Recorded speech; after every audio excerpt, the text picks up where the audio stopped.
It's the Cash Show. That's what we do every Friday morning for 18 weeks during the NFL season, and it's exciting. We got Hoop here. We got Mangone here. Mangone, I did call my cat Mangone on accident yesterday. It really happened. The cat's name came with Mango, and I said, "Come here, Mangone." It was right after we did a show.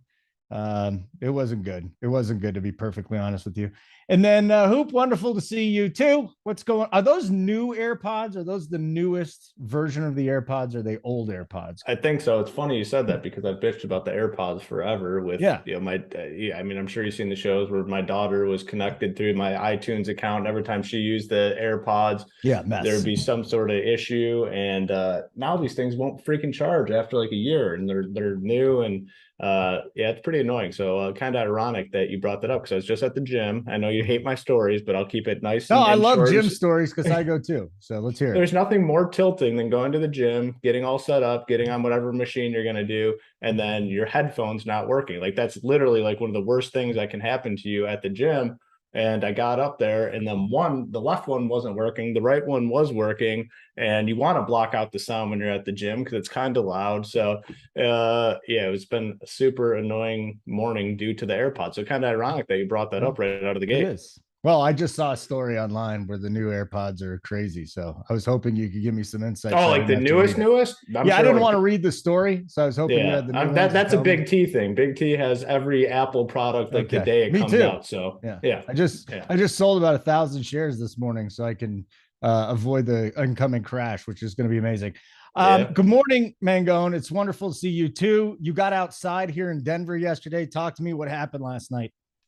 Nothing. Just hung out with friends, played some hoops. Didn't watch the football game. The football game was not great, I heard. So at least there's some craziness. I finally saw the cover when I woke up this morning where they that was pretty crazy. That late second touch or last second touchdown. So listen, you're gonna skip some primetime games. That's definitely one to probably skip. So glad I didn't have to watch too much of that. And hey, we got college football Saturday, which I can't wait to watch. We got Sunday NFL with a slate with all the big boys on it, right? We got Mahomes, Allen. Like, it's going to be a fun Sunday. Yeah, we haven't had this yet through the first 2 weeks. We haven't had all the studs up there. Mahomes, Allen, Hurts, and those guys might not even be our cash game quarterbacks this week. So let's get right into this. Like button would be nice. We'd really appreciate it. Subscribe, bottom right-hand corner, little box there. Hoop, let's start at quarterback here. I'm going to throw a name at you. Kirk Cousins. Yes, no, is he in the pool?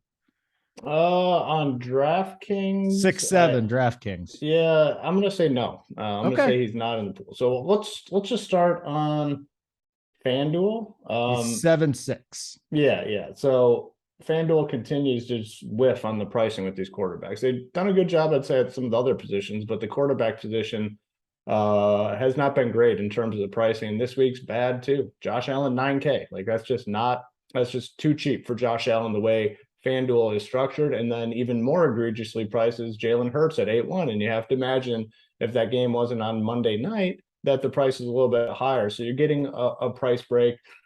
The goal of this show has always been to simplify building cash games. And I'd be lying to everyone out there if I said I wasn't playing one of those two, most likely Jalen Hurts. So I think it's easy on FanDuel, almost a free square type situation. I mean, the upside for him is massive. I've shit on the guy in terms of his talent.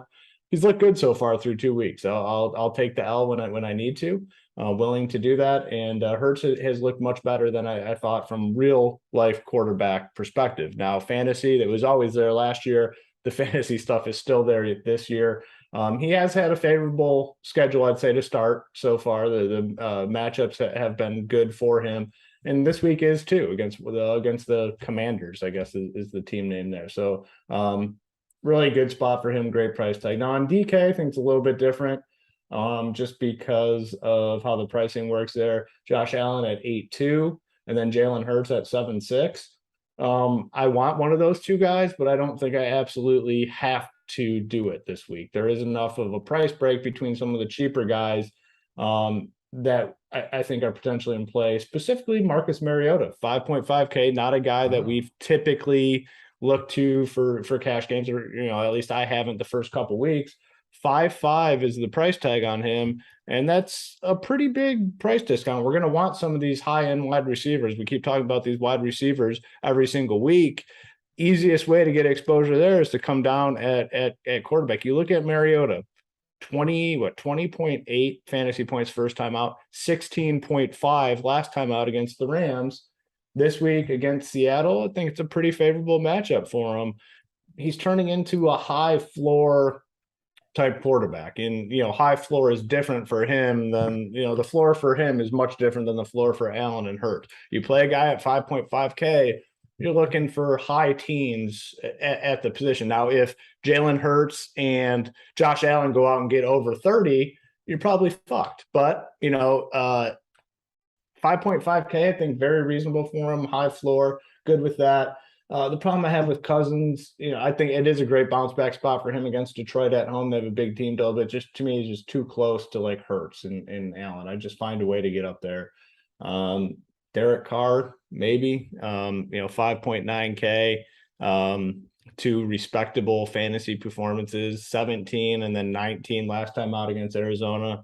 Titans appear to be very bad. I think the Las Vegas can have their way in this matchup. 5.9K. It's honestly probably where I'm at, though. I mean, really, at the end of the day, it's probably going to be one of those top-end quarterbacks, depending on what value we have. I mean, we don't have, I don't think at this point, a ton of standout value at the other positions where it is easy to get those guys in. FanDuel, it is easy to get them in. On DK, I don't know necessarily if it is. I want to be on Hurts and Allen. If not, I'm probably just going cheap, and that would be Mariota. So, quarterback, pretty straightforward for me this week. Really straightforward on FanDuel. You just play one of those two guys. And go, why don't you start with FanDuel? But Mariota is a name that, kind of hit me. And then he does have that floor. The ceiling probably isn't there, but the floor is definitely there. The matchup isn't too much to worry about at Seattle this week. So what are you doing on FanDuel first? And then get into DK, Mangone. Yeah, FanDuel, you can have a conversation on, is it Allen, Mahomes, Hurts? They're all good options. Hurts, he's just cheapest, right, at 8-1. So it seems like he's going to end up being the guy that I end up gravitating towards the most, and his rushing ability that he has, matchup. So I think overall, Jalen Hurts is probably going to end up being the guy that I key in on the most. I think Tua should be in the conversation a little bit over on FanDuel at 7.3. Don't mind him. Marcus Mariota at 7.3. Not on FanDuel as much. DK is where I definitely like it. We'll get to him, but let's talk about this top. It's kind of similar. I see DraftKings and FanDuel really similarly. Josh Allen is at 8.2K. Jalen Hurts, 7.6K. That $600 might go a real long way. If it doesn't go a long way, I'd probably like to get up to Josh Allen, but I do think Jalen Hurts is going to be the guy that gets the most ownership throughout the week. You talked about Kirk Cousins at the top, Holden. I can't get behind Kirk Cousins this week. I understand matchups, fine. It's in a dome, just not the right spot for me. If I am going to go cheaper, Tua at 6-1, it's interesting. I'm going to consider it just because this is a game that is probably going to shoot out a bit. I know Miami likes to play. They're going to want to play slower most of the time, but when they got to pick up the pace, when's that going to be, Holden? Against the Buffalo Bills, right? I mean, come on. The Buffalo Bills are going to be putting up points all game long. So Miami's going to have to be bringing the fireworks back at them. So think that Tua is in play. Marcus Mariota at 5.5, though, I agree with everything Hoop said. It's just that floor is there, and it's really nice. And I'm in the camp of if you have a running quarterback, let's say it's week 8 and someone gets hurt and there's a running quarterback that's in this 5K range. They just have to be in the conversation because of what kind of floor they provide and everything else that lineup gets you. Because at the end of the day, do quarterbacks get you 0? Receivers, yeah, a lot of time you can just get a 0 and you can have some really bad scores. A lot of quarterbacks don't get you that 0. There's not as big of a gap. Now, the reason why in tournaments, a lot of people have seen guys like Josh Allen, Pat Mahomes, Lamar Jackson, a lot of these studs normally on the winning lineup is because these stud quarterbacks have the ability to separate, where if, yes, Josh Allen goes for 35, you're probably in trouble if Mariota goes for 15 or 20. But it's not happening every single week. So it's definitely something that I think these running quarterbacks, that you have to consider them every week. As long as they're below this 6K range, I'm considering Marcus Mariota pretty much every week. Not saying I'm playing him in cash, but I'm going to at least look at what kind of build he's in and see if it's one that I think is viable. And then Hurts if you want to pay up. So that's what it's looking like right now. Because, Hoop kind of said this, if they had seen Jalen Hurts do what he did against the Vikings, he'd probably be what? He wouldn't be 7-6. Would he be 8-5? How much Yeah, would he'd they have be bumped him up? probably right there with Allen. I mean, probably $100 apart. One either about probably 8-1? $100 cheaper than Allen would be my guess. 8-1. Yeah. And he's sitting there at 7-6. So a $500 difference. Yeah. Yeah. So that's quarterback. Hit the like button. We'd really appreciate it. That's amazing. Shout out to Tambo. I'll be working with him on the daily news dump. He had a big hit last night. Just real quick, guys. For those of you that got in on the 40.5 total, last night was the worst. It's fucking defensive touchdown at the end. And then who made that catch? Was it Claypool who had the catch? He was over his prop, and then the final play, he caught it, threw it back, and he lost yards and he went under. I didn't have Claypool there, but boy, was that a tilting night for a lot of people. Yeah, I mean, the shifts in those, I mean, yeah, from a betting perspective is tilting. And then, yeah, I mean, you look at, yeah, DFS, the guys up top were winning 240,000 before that last play. And then just a meaningless, bullshit touchdown at the end. Ugh. Shifts. It worked out for the Rumpier community because Tambo gets there with the 36,000 or whatever it is, which is nice. But those guys, that went from 240,000 down to $700? Like that's tough to go to bed after something like that happens. Man, that's that's a rough one. Tough. All right, let's get into running back. There's a ton to do at running back. Let's just talk about a slate plan here, Hoop. At this point, since we're trying to maybe jam Cup in or Jefferson, I think Amon-Ra at 7-2 is almost a lock in cash at this point. How do you want to attack the running back situation? McCaffrey, he's been on the injury report this week. He's going to play, but he hasn't really shown up yet. Jonathan Taylor at 9K. I could see the Colts trying to slow it down, but how safe is that really? So you got Mixon at 7-6. You got Cook at 7-9. You got Fournette at 6-5. What's kind of the slate attack plan? Not paying up for an RB1? Yeah, I mean, for me personally, I think it's tough. And I think a lot of people, I don't think like McCaffrey and Jonathan Taylor will have much ownership in cash. That's fine. I don't think you can do it this week. I mean, I'm just going to continue to make wide receiver a priority. We've talked about it all season long. I think it makes sense. I mean, we saw the floor last week with a guy like Jonathan Taylor. I mean, and you might see it a lot with this team in general. I mean, because it does not look like the Colts are going to be a very good team. I mean, you got 9 carries and one reception, 7 yards. Tough matchup here against the Chiefs. I mean, they're basically a touchdown underdog to the Chiefs. I definitely can't go there. McCaffrey did finally see a little bit more work last week, but I don't think it's going to be Christian McCaffrey of the past. And for me, the main reason is Baker Mayfield. Like you have to have, we talked about it, you have to have that quarterback that's willing to just look for McCaffrey. And I don't think Baker's that guy. 5 targets last 2 games. That's not going to do it for Christian McCaffrey. In the past, we've seen those numbers hovering around 10 targets a game, half the targets. Still got 20 fantasy points. That's great. Like you take that for sure for the most part. But when the price is up here, we need more. We need the 40 fantasy point upside. Does he have it right now? I don't think he does. And I blame Baker Mayfield because I just don't like Baker Mayfield. So that's where I'm at with those guys. I don't think you need to go there in cash. I think where you start is a guy like Leonard Fournette, who, coming off a stinker for the most part, but the workload is massive. He get 24 carries last week, and then he said the touchdowns are coming too, Hoop. So he's guaranteeing touchdowns. Yeah, he's into the fantasy thing. He wants to right his wrong so far this season, and it's going to be a great spot for him at home against the Packers. Without Mike Evans for sure, probably without Chris Godwin, they don't have the pieces offensively. They're going to keep riding this guy. I think that's where you start. So he's one guy that I am very certain you should be playing in cash games on both sides. 6-5 on DK and then 7-2 on FanDuel. The 7-2 is really good for a guy getting 24 carries last week. That's a big boy number. They're going to continue to ride him. Now that's where things get a little bit dicey, and I'm not going to really prioritize anyone, honestly. And we've talked about it in the past. Cash games, maybe looking at 3 wide receivers. The problem this week, we don't have a standout punt play, even at wide receiver, which we talked about. Maybe Mangone sees this differently. We'll see, but we just don't have the standout wide receiver punt type play, which makes a lot of things work for cash games. More times than not, you're punting off one of those positions. Last week it was Dortch who ended up getting there. He was the guy that everyone went to. It made sense. He's still, I think, in play, but he's a little bit more expensive this week. So it's hard to prioritize anything else at running back. It's Leonard Fournette. Now, let me give you the list of guys that I'll be considering as my second running back, and no guarantee that I'm playing 3 this week. So Joe Mixon continues to get a ton of work. I mean, you want workload at the running back position. Joe Mixon is getting a lot of that. 27 carries the first, 34 touches week 1 against Pittsburgh. Last week in a disastrous game for the Bengals offensively, still got 22 touches. That's big boy number. So Mixon, but he is expensive. 7.6, it's not a free square.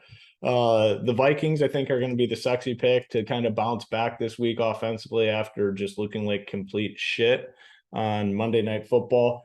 7.9 fair price tag for him. There has been some talk. I think there is some coach talk around. He's been close to busting a couple, which I haven't personally seen at all. He hasn't looked very close. How can you say a guy was close with 6 carries for 17 yards? Like, that's not being close to anything. So I think there is some risk, but he's in that conversation for cash games as well. So if you have the money, that tier I think is interesting. The upper 7s, Mixon, Dalvin Cook. Now, if you want to come down, David Montgomery coming off a pretty solid game, continues to get a lot of work. He 15 carries, 2 receptions, so 17 touches, 20 touches the week before. Josh Jacobs, you need Las Vegas to be playing with a lead. If they're playing with a lead, he has the chance to do some damage. He is 5.4K. James Conner in there at 6K. No strong conviction for me at RB2. Those are 5 guys that I'm potentially looking at, but it might end up being a 3 wide receiver week in cash games. Okay, so Mangone, let's go to FanDuel just real quick, and I want to get your thoughts on the slate plan of attack there at running back, and then obviously the FanDuel thoughts or the DraftKings thoughts. Yeah, running back's definitely tough. You look at FanDuel, some of these prices, David Montgomery, he's 7-1 on FanDuel, when on DK he's like 5.9. It's a big gap. I like David Montgomery on DK. FanDuel, I don't know. I'm a little more cautious. I think that like Leonard Fournette at 7.2 might be the better play there. But both are definitely going to be in the conversation. I know you asked about FanDuel, but I just saw this on Twitter from Davis Maddock, and it sums up the running back cash slate really well, Holden. He said, we're absolutely in the mud when we got Leonard Fournette, Josh Jacobs, and David Montgomery. It's the 3 highest projected ownership players of the slate. Like, these guys are our highest owned running backs. This is insane. So, hey, in tournaments, if you are playing those, don't feel like you got to play those guys. And in cash, hey, these guys are not like amazing. You know what I mean? Like Leonard Fournette, would it surprise me if he did exactly what he did last week? He goes out there, he doesn't really get a touchdown. He just sits there and just gets a bunch of carries, and the Packers play super tight on him. That would not surprise me. So if you got some creative takes on other running backs, it's okay to like think about that. A guy that seems overpriced on FanDuel, but I like him more in DK, that's Clyde Edwards-Helaire. 7.3 feels a bit much, but one thing that at least mentioned with Clyde Edwards is touchdown equity could be there, right? Pat Mahomes is going to put up a ton of points. I saw a stat that whenever he goes against Gus Bradley defenses, he's like 6-1 and like averages putting up 33.5 points. Like if the Chiefs put up 35 points, if I promise you, Holden, 35 points are being put up, which is the average, you'd want to probably consider Clyde Edwards-Helaire a bit, because he's probably going to get some good opportunities to get some goal line carries. And on FanDuel, goal line carries definitely matter. Aaron Jones is the real interesting one, because he's not really a FanDuel guy, right? Yes, the touchdowns are big for him there, but we kind of like him because he's involved in that pass game for the PPR. But 7K over there is kind of interesting for him, just because it feels cheap, especially when you have Aaron Jones. If you look at his DraftKings price tag over there, you get him at 7.4. But the pieces around him on FanDuel, 7K for Aaron Jones. You got AJ Dillon, who's 6K on DK at 6.9. Miles Sanders, who's 6.8 on FanDuel. He's over on DK at 5.5. Just the guys that he's around are cheaper over on DraftKings, which makes him appealing at that 7K price tag over on FanDuel. Josh Jacobs at 6.5. I think a lot of people are going to gravitate towards him, but there is one thing that could be a huge problem for him. let's say the Raiders are not leading. Well, if they're not leading, which like this is a closer spread, they're on the road. I think they're like 3.5 point favorites or 2.5. What are the actual percentages chances that they are leading a lot of the game? There's definitely a higher chance than people realize that he's not. So I think Josh Jacobs is a good cash game play for relative to the slate, but relative to like just cash game plays in general that we've had at running back, this is not as great of a play as we think. So just keep that in mind.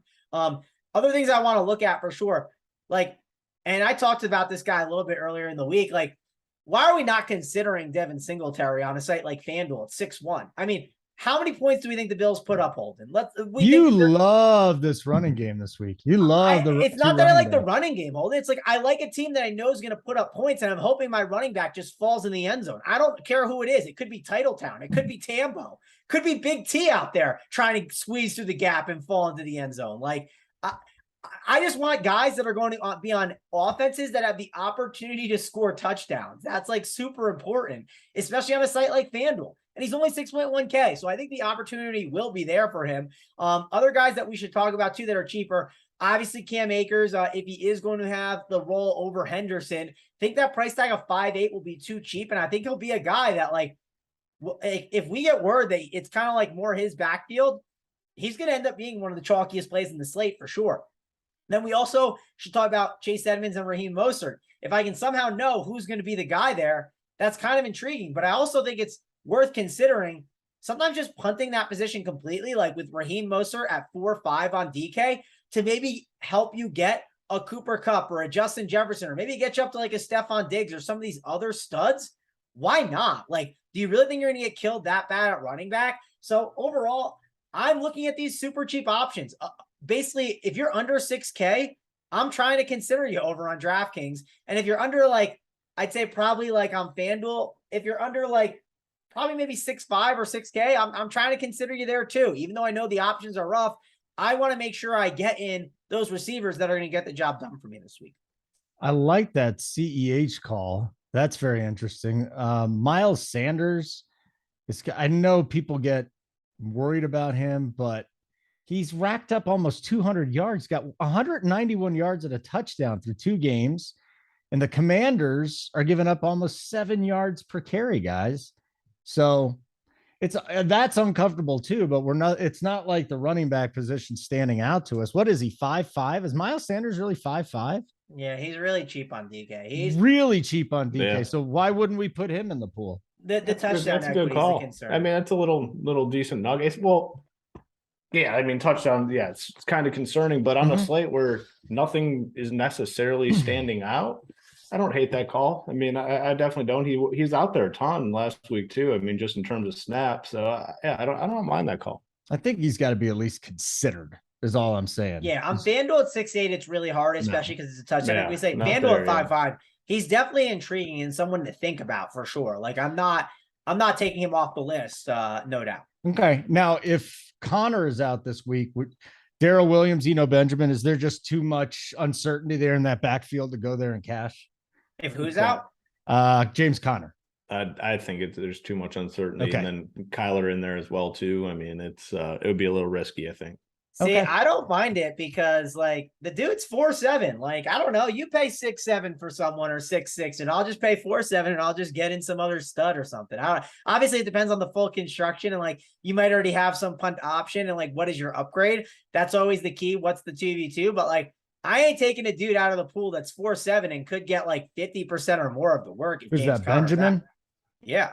And then Darrell Williams is sitting there at 4.9 on FanDuel. He's 5.1 on DraftKings. He got 11 touches last week, and he found the box. So 14. Yeah, I'd rather take the chance on Mostert, probably. I think if I had to pick, just because nothing against Chase Edmonds, like the thing at least about Mostert is like he did play with that like Niners like coach, right? Play with McDaniels, so he kind of understands the system. And then week 1 he didn't start, and then week 2 out of nowhere he started. Like they came out for a series and he was the guy out there. So I would probably go with him just because I think there's a good chance it's like he's like the lead back in the backfield, and then like they like use Chase Edmonds in like specific spots, and he still gets decent usage, but not enough to like love Chase Edmonds.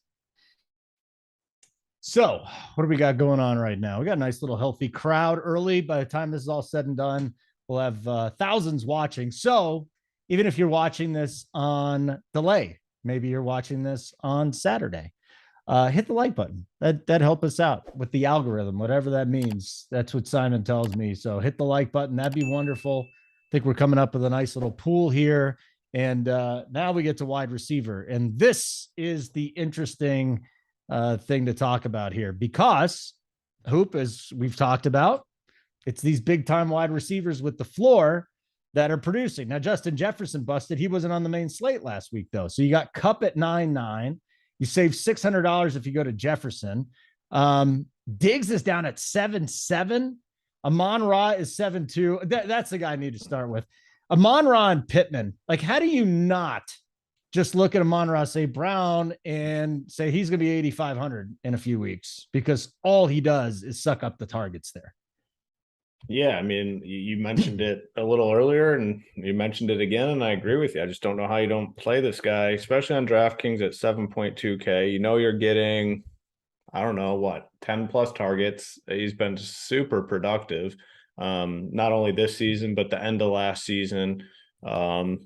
He's got the confidence, obviously, by his activity on social media. He's a killer. He wants to go out there and continue to prove teams and organizations wrong, and he's done it so far.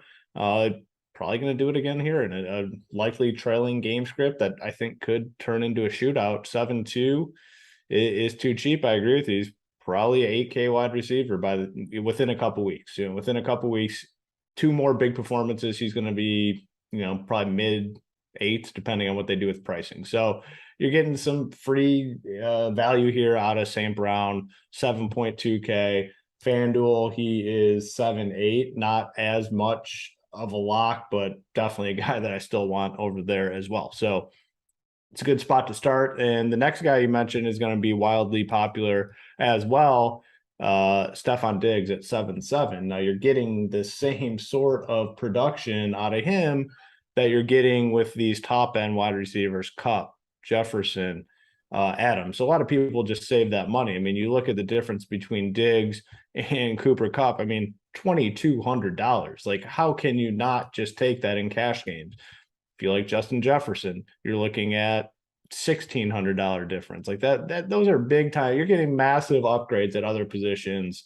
I mean, you're almost getting from that might be a perfect example. Let's see if you had our guy Mariota in there and you wanted to get up to Jalen Hurts, that is $2,100. So going from Kupp down to Diggs gets you Jalen Hurts over Mariota. So you're getting substantial upgrades in your lineup by saving that money. So I do think not only in cash games, but tournaments, I think we end up seeing these top guys, Kupp, Jefferson, Devontae Adams, Jamar Chase, a little lower owned just because of the savings in Diggs and St. Brown. In cash games, you take that savings for sure. In tournaments, you can totally flip it, and you probably get those guys much lower owned than we've seen so far this season. So if you can start at wide receiver with Diggs and St. Brown, I think you're doing a phenomenal job. Now, does that mean sacrificing a little bit at running back? Yeah, probably. But that's why I didn't have a strong conviction on a second running back, because I want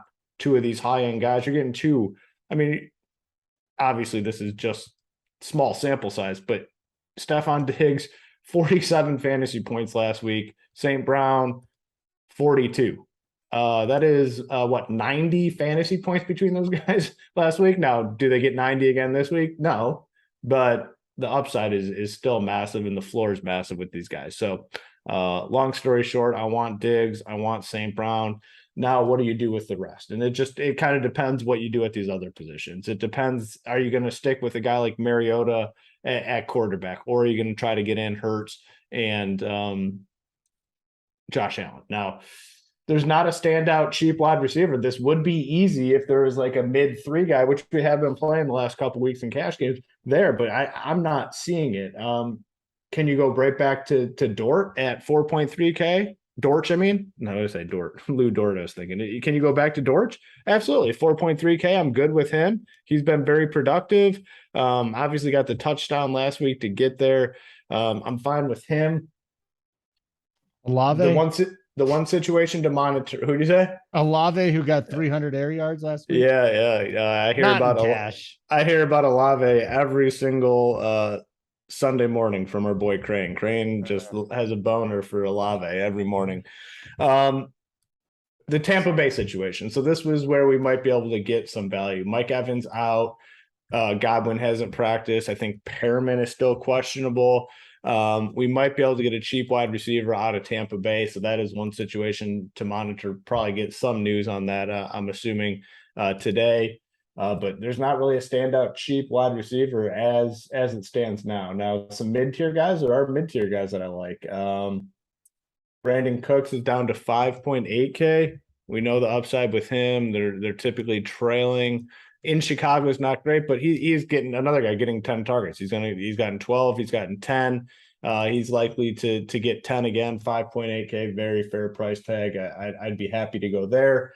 Jalen Waddle, if somehow you could make that work, him and Tyreek Hill continue to get tons of targets. Can I throw something out there at you for that too? Dane Jackson's out. So 4 starting defenders are going to be out. They don't have Tre'Davious White. They don't have Dane Jackson now. You got a rookie starting. I'm pretty sure there's Elam is going to start. So you're going to have a rookie against Hill and Waddle. You're going to have Christian Benford, who is not a starting quality cornerback. And then Micah Hyde and Jordan Phillips are out. So you got 4 or 5 key players on that Buffalo defense that are going to be out. If you can make that work, I mean, definitely. I mean, if you definitely make that work, if you can get one of these Dolphins guys in there as your third wide receiver, that would be great. T. Higgins, if Keenan Allen's still out, Joshua Palmer, 4.8K, Curtis Samuel, I still like playing him. I mean, you have to imagine Commanders playing from behind here again, back-to-back solid weeks for him. So a lot of guys to consider. My hope is we get a cheap third wide receiver, and I think that would make it all work. But man, St. Brown and Stephon Diggs, really hard to get away from those two in cash this week. And Pittman's staring us right in the face. He's 6'9", going up against Kansas City. Mangone, talk to me here, man, because I want to pay up for Jefferson. I want to get Kupp in there, but it just seems like we've got 3 guys that are sitting there right around 7.5, 7K. Pittman 6'9", Diggs 7'7", St. Brown 7'2". There are some nice options there. I don't want to say mid-tier, but the lower upper tier. Yeah, the 7K does feel kind of like the mid-tier this week. It is weird.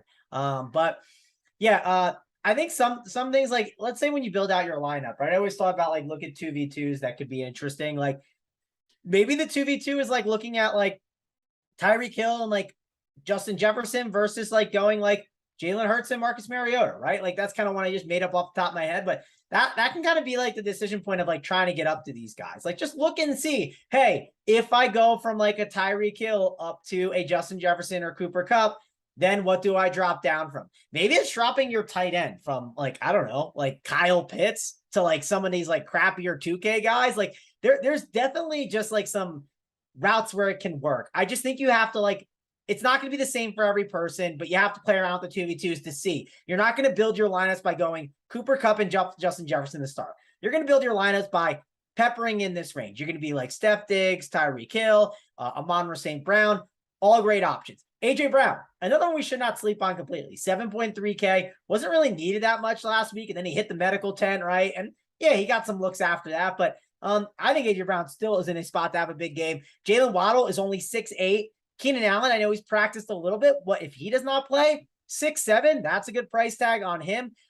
Gabe Davis, don't want to ignore him if he plays this week, 6.3K. And if he doesn't play, then it's all aboard Stephon Diggs. And then we do have that cheap wide receiver that we would want to get in our lineups. It'd either be McKenzie or it'd be Crowder. I would say probably ends up being McKenzie. Crowder's price is 4.4. McKenzie's 4.7. I believe what would happen is more people would go to McKenzie just because we saw, I mean, maybe it would be Jake Kumaro. We saw Jake Kumaro just basically play that Gabe Davis role last week.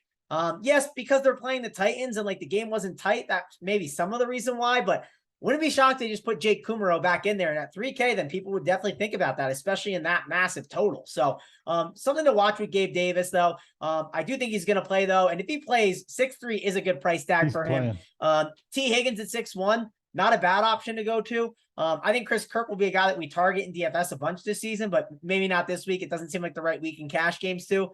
I do want to talk about this 5K range because, man, there's a ton of guys here that like feels like we used to play in the past. And like, if I told you we had Adam Thielen at like 5'9" in this matchup against the Lions, you had Michael Thomas at 5'9" after what we saw him do like week 1, Brandon Cooks at 5'8" in a game where you think it'll be pretty competitive too. Drake London at 5'8" doesn't seem like a bad option. Allen Robinson in this massive total at 5'7". Juju is only 5'5". I mean, when he was 5'2" week 1, everyone just wanted to slam him in their lineups.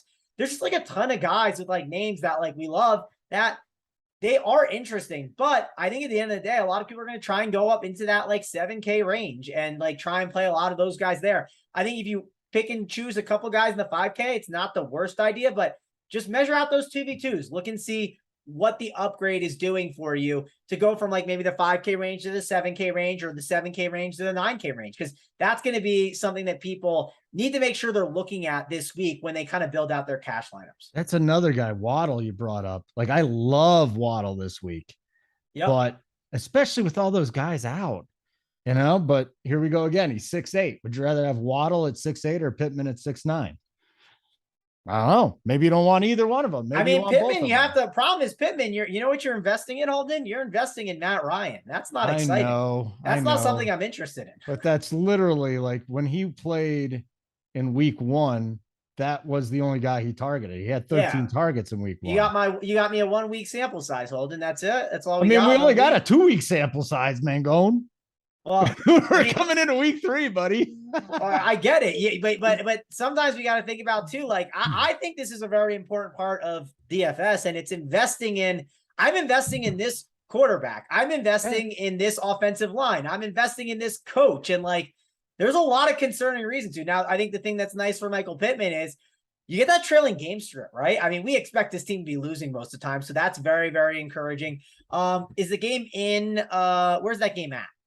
Indy, so that's nice. It's in a dome, right? That's at least another encouraging factor. So another thing pointing in his direction that's not bad. So yeah, I mean, maybe he's more in play. The thing at least I do, and that's kind of this is another bump towards, I guess, Pittman too, is like you do know that in Miami, like there are some condensed targets, right? I mean, like Waddle and Hill are just like they're like a huge piece of the pie. If you had like a big pie chart to see the targets of like where it's going, I'm sure the pie chart looks great for Waddle and Tyreek Hill. So those are two guys where the targets are super condensed, and the targets will definitely be a bit condensed for Pittman. Do you have a concern, Holden? Like, this is just something to talk about too. Like, do you worry about the injury? What was it again? It's a quad. Do you think that maybe he tries to like go out there and then like maybe he's like hobbling around a little bit more? I mean, yes, it's only week 2, but guys get banged up, then you got to start watching those things. I think there's other safer options then. It's as simple as that. By the way, do you guys remember the USC wide receivers, who it was back there? They had St. Brown, Pittman, and Drake London. Yep. We talk about the Georgia running backs, like when they had Gurley and the rest of those dudes. How about the USC wide receiving core? Holy moly, man. Was Slovis their quarterback too at that time? I can't remember. Was it shitty Slovis? I just remember like the really good wide receiver core, and that was It could. I think that was when Slovis was ahead of the helm, and me and Big T always hated him. So I'm glad he's not at USC anymore, and he probably won't do much. And he's at Pittsburgh being terrible. So. Yeah, there's a reason why for that, huh? Thumbs up would be nice. Oh, let me just throw one other guy out there and throw it at you guys, and you can bounce back. He's 5K, Jacoby Myers. I am all over this guy right now. If I'm looking for a floor. He is the number 1 target there. He's got 19 targets. It's not a great passing game, but if you think this game is going to play up, if they're going to score a little bit more, this might be the time, because last week against Pittsburgh, he had 9 for 95. Guys, is there a floor there with Myers, 10 and 18 DK points, or is there just better places to go? Maybe some bias, but the guy just hurt me so often last season. Okay. Where, fine. But again, I mean, 5K, Baltimore got torched last week. I mean, absolutely torched. Yeah, I don't know. I mean, like I said, I'm scarred from last season with this dude. Okay. I think he's in play. He's definitely getting a good amount of like the target share, right? Like I'm trying to find it. I saw the stat on Twitter, but I can't find it right now. But it's been It's been pretty good so far this year. So, and he's going to be in a trailing script, right? Like it's like Brandon Cooks. Remember Brandon Cooks? We were always like, start of the year, like we liked him, but we didn't love him. And then by the end of the year, everyone's like, oh, Brandon Cooks doesn't play every week because he's going to be trailing every time. Not saying the Patriots are going to be trailing every time, but we feel confident that against the Ravens, they're going to have to put up points. It's going to be hard to beat the Ravens in like a 13-10 game and just ground and pounding it. At the end of the day, the Patriots, what do they want to do? They are going to want to control the clock and run the ball a lot. And that's why we'll like Harris some weeks. But this is a week where I think Jacoby Myers is in the conversation. I'll look at it. Not someone I'm prioritizing though. He's more of a last guy in if it helps make things work. 87% target share last week, or 82 last week, 87 the week before that. The snap share, he's just on the field a ton too. Okay, guys and girls, like button would be great. I'm not going to tell you where we are right now. It doesn't matter. So like button would be great. Even if you're not watching this live, it'd really help us out a ton. I'd appreciate it. We go to hoop first all the time here. So I might as well just go to Mangone for tight end. Mangone, I guess every week we always talk about tight end and how we're paying down. I mean, there's guys like Kelsey that are in a great spot this week, but there's probably better plays. So what's the price range that you're looking at? Do we start at Ertz and go down from 4.6 on DK? Do we need to go lower than that? Somebody like an Irv Smith Jr. Yeah, well, let's start with, let's do the one thing we gotta talk about on FanDuel. Let's have the Kyle Pitts conversation. He's 5.6K. Everyone says he sucks, but he's consistent, Holden. I mean, in our 2-week sample, he's averages 2.9 fantasy points each game. I mean, he's been as consistent as anyone in the NFL, but 5.6 is cheap for Kyle Pitts. I don't know what I'm going to do with him, because I think the big debate that I'm having is like, is it Kyle Pitts or is it like Dallas Goedert at 4.7? And same conversation on FanDuel with him at 5.5. That's a nice price tag on Dallas Goedert. And like, yes, I know I made the joke about Kyle Pitts being consistent, but I feel like Dallas Goedert is like an actually good kind of consistent that I feel more confident in. So I kind of think Dallas Goedert at 4.7 is going to be someone that I look at, but this is where I want to have this conversation with you, Holden, where I said, let's say you like Stephon Diggs and Tyreek Hill. They're 7.6 and 7.7. You have any interest in trying to get up to Justin Jefferson, Holden? I love Justin Jefferson. All right. So like, let's say, again, I think those other plays like Diggs and Hill, they feel like better values, right? But let's say you want to like say, I don't love tight end this week, right? The difference between Jefferson and like Diggs, it's $1,600. So let's find a $1,600 difference from Dallas Goedert. Let's go all the way down. And you know who lands there?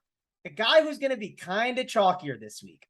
Irv Smith for only $1,700 less. So Justin Jefferson and Irv Smith. Now here's the problem on the same team. So that kind of causes some issues with my analogy here that I didn't realize I was running into. But those two plays on an island are both like good plays, right?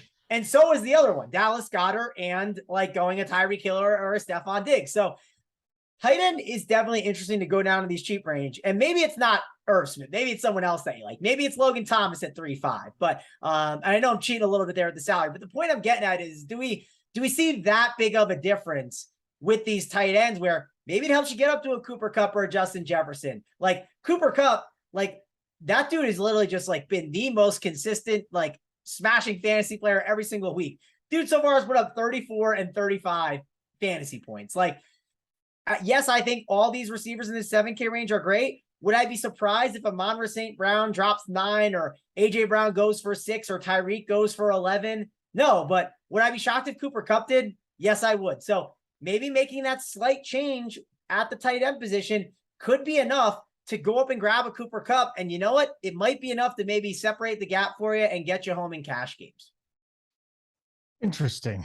All right. Give me the breakdown here, Hoop. Who is it down low? Is it Irv Smith and just keep moving on?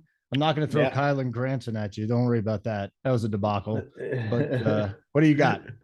I love the position. I mean, there's a lot of cheap options, really. So for I know it's the cash show, but for tournaments, you immediately know a guy like Travis. We talked about on the Tuesday show. Travis Kelce's going to come in pretty low owned, 7.9K. No one's going up there. Like Mahomes, Kelsey teams, I think are super interesting this week. We have two other spend ups at quarterback. Josh Allen, Jalen Hurts, Mahomes, I think comes in between those. Kelsey low at tight end. The problem is trying to find someone to run it back with on that shitty freaking Colts team. They're just such a disaster. But for cash games, got a lot of options. I mean, there's a lot. You got Dallas Goedert at 4.7. I think a very strong play. Eagles should have a ton of success. Tyler Higbee at 4.5. TJ Hawkinson at 4.2K. I think there's 3 options right there in that range. Now, the big name that stands out here that Mangone already touched on, Irv Smith Jr. Didn't play a ton week 1, obviously, coming back from an injury or something, but last week he was a preferred tight end. Just a brutal drop. I mean, it was a walk-in. I don't know, was it like 50-yard? It would have been like a walk-in 50-yard touchdown that he missed, but still had the big game last week.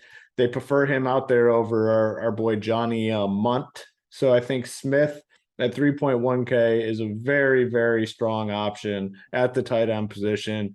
Makes it easy for us to spend up at wide receiver, makes it easy for us to get one of those top end quarterbacks. Strong lean towards Irv Smith Jr. at this point. If you like Goddard, sure, play Goddard. Hawkinson, Higbee, all fine options. But man, that extra savings goes a long, long way, especially when we don't have the super cheap standout values this week. So as it stands now, strong lean towards Irv Smith. Will he be popular? Yeah, most likely. People love those cheap tight ends. Makes a lot of sense, makes a lot of things work. Preferred option here is going to be Irv Smith Jr. at 3.1K. Okay. We got one more position. That'll be defense. So we'll do that pretty quickly. But like button would be great. We'd appreciate it. And if you are watching this live, let me tell you what else we got coming up, because Fridays are very busy here on Run Pure. We got the Print Factory coming up at 2 Eastern. JSU, Tony, Dunkel, maybe ODB will stop by. Talking touchdowns. Got a new show. It's Spread, Tyler, and Kurt. So I'm sure they'll be talking some touchdowns there. NFL News Dump, Tambo, myself, Crane will go through all the injury reports and tell you how that is going to affect players and your lineups in DFS. And we'll do some baseball today at 6 Eastern. So Print Factory to 3 p.m. Okay. Print Factory moved to 3 p.m. So don't show up there an hour, or you can sit there an hour early, but you're not going to see anything. Yeah. Just sit in the waiting room. Pound the like button for us. Yeah. Hit the like button and leave comments. Show up at 2 Eastern, leave a bunch of comments for the crew, and just, hit the like as often as possible. Yeah. That'd be great. What do you want to do at defense here? Who are we paying down for this week? Is it, are we just hoping Justin Herbert is hurt so bad that we can just run Jacksonville? I can't do that. 2-3. No. I mean, I don't know. Like we want to go cheap, obviously here. I like the Eagles. If I can get the Eagles at 2.9, I think I take them. I think that's my preferred option if I can make it work. If I can't get the 2.9, which you might not be able to. Panthers at 2.6K. Texans at 2.6K. I'd be fine playing them. Definitely not spending up this week. That's one thing I know for sure. Raiders, good matchup, 2.5K. The Titans could end up being like one of the worst teams, I think, in football. Eagles is my preference. If not them, Panthers, Raiders, Texans, whoever. It's just such a random position. Doesn't matter, right? Right there. Yeah, it's even the Jets, 2.4K. I'd play the Jets. I don't care. The Jets. Yeah, Mangone, Jets, move on. Jets or Eagles for me, but now I have a question for Hoop, since he said the Titans are the worst team in the league, and Hoop is the biggest quarterback over Monday morning quarterback overreactor. Is Ryan Tannehill now worse than Kyler Murray? Like, where's our rankings at? That is the Hoop. That is the Hoop Monday morning quarterback. Yeah, Matt Ryan's down there. We got Ryan. We got Kyler Murray for sure. Kyler's down there after what he did on Sunday. He doesn't get bumped up. Didn't they still lost, right? Or did they win? They beat the Raiders. Yeah, came back down 20-0 at halftime. Maybe he's now bottom 10. How about that? He's worked his way out of the bottom 5. He's now bottom 10. So he moved up a few spots. But Matt Ryan, that situation is a disaster. Matt Ryan or Ryan Tannehill? You need one guy to lead you down the field. Who do you guys got? Tannehill. I mean, they have nobody. I mean, they lost their lineman too mid-game. I like though. I do like Treylon Burks this week. They're starting to pepper him. What is his price actually? Not on DK. Not in cash. Not in cash. Maybe he's our cheap tight wide receiver. 4.9. He's not cheap. One thing we didn't touch on enough actually, because there's so many good receivers up top. Like, we didn't touch on, there's like we saw last week was the week where all these like really good like young receivers like popped off, right? Not all of them are young, but what about Garrett? Well, I mean, Garrett Wilson, he popped off and he's only 5'4". We got Chris Olave, who's only like at that 4 or 5 range, got 13 targets last week. I mean, like Treylon Burks, we know he's going to start getting more involved. Like some of these young guys in this 4 and 5K range, don't ignore them. Like they have the ability to grab like 20 DK points or more and explode for a massive game. So we should have probably touched on those guys, but they're not as much cash game plays. And like, they could be like last game fillers, or maybe they're just better tournament plays overall. But if some of these guys popped off the first 2 weeks, their prices would be way higher. And we're expecting them to obviously have higher price tags by the end of the year. Olave got 13 targets last week. Wow. He had over 300 air yards, Hoop. Literally over 300 air yards. Yeah. Do you like air yards? I think it's stupid, but no, it's a good predictor. It's not stupid. Like there's a huge difference. So like the one reason, why do we like Deontay Johnson? What's the reason we like him? Targets. Just the targets. Yeah. Just the targets, and he doesn't get air yards. So that tells me I'm getting PPR points, right? Like I'm getting all these points per reception. Like the air yards, if you only get, let's say you only get 4 targets on a week, right? And you're playing it, let's say it's like a showdown slate and a dude gets like 3 or 4 targets.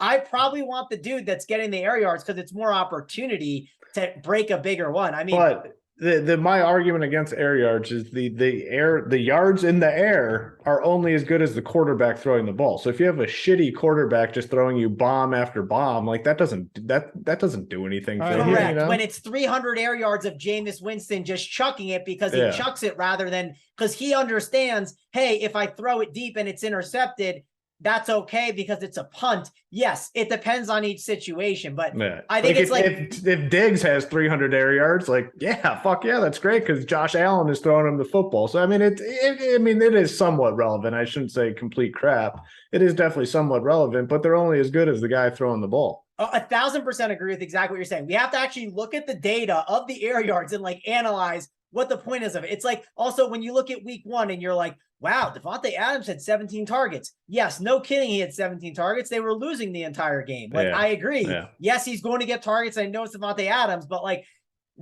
I like looking at NFL information.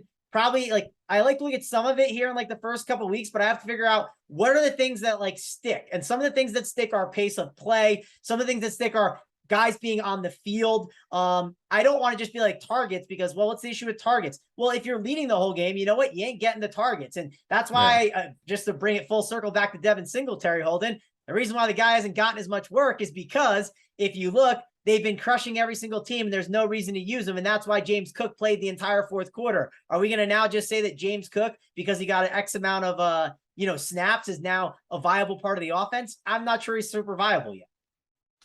The running backs, you don't care about air yards and running backs because Samaje Perine is leading the way with an 8.5% air yard.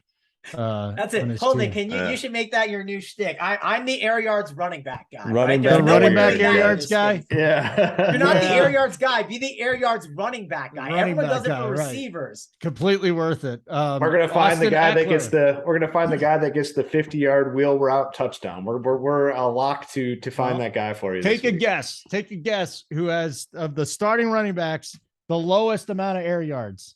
The lowest. Take it. He's got to be a pass catching back because they throw Derrick back. Henry. Austin Eckler at minus 28 air yards. So they throw behind the line of scrimmage. Well, that makes sense because he crushes in the PPR department. Yeah. And also we saw Justin Herbert literally dying on the field, not able to throw the ball. So it was like, here you go, Eckler, figure out how to make it work because I can't. There's actually some really good backs here. Dalvin Cook is 2, Ingram is 3.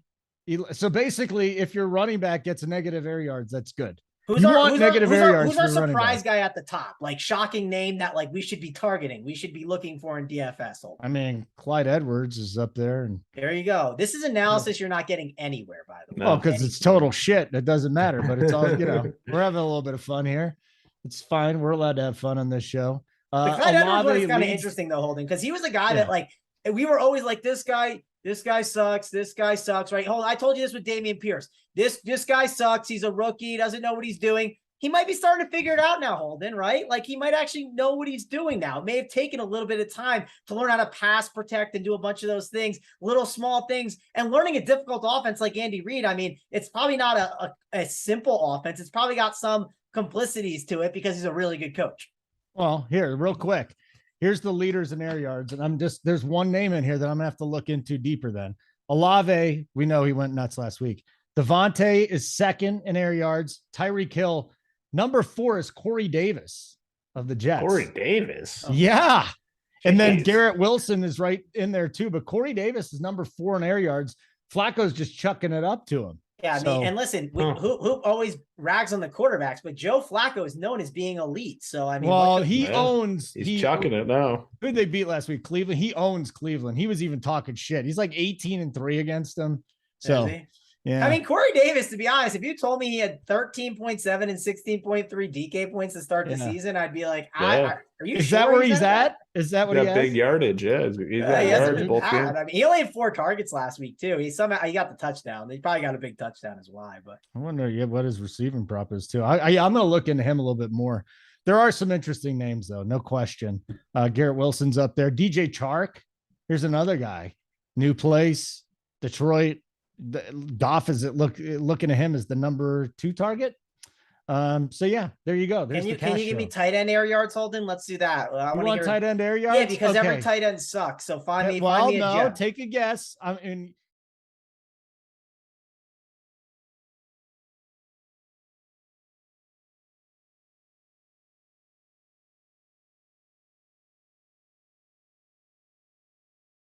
.24 air yards, and Kelsey is at 157. So it's Andrews and everybody else. And then Kelsey's there. Jawan Johnson, Kyle Pitts, Freiermuth.